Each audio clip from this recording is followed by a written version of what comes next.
देवस्वरसतन्त्रस्य ब्रह्मविद्यापर्वत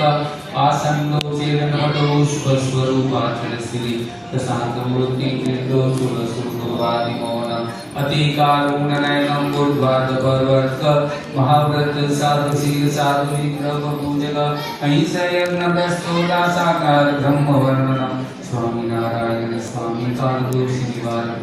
सच्चाश्रवस्तं सद्य समाधि स्थितिकारक कृष्णाक्षाक्षंस्थापन कर गौरधिकारक प्रकाशरूपो निर्गम सर्वजीविताव भक्ति संपोषको वाग्मी चतुर्वर्ग भरवद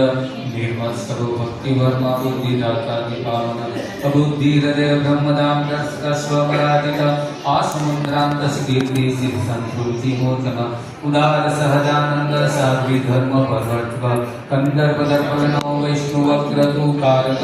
पंचायत सन्मानो नैतिक दशघोष प्रभुभोगि सत्य प्रदीनो भक्तवत्सल आरोषणो चतुर्वी जय क्षमा निरंगति द्रोह सर्वोपकारक नियामकं सोमस्त्रिविनयवान गुरु अजातवर्णी निर्लोभो महापुरुष आत्मद अखंडिका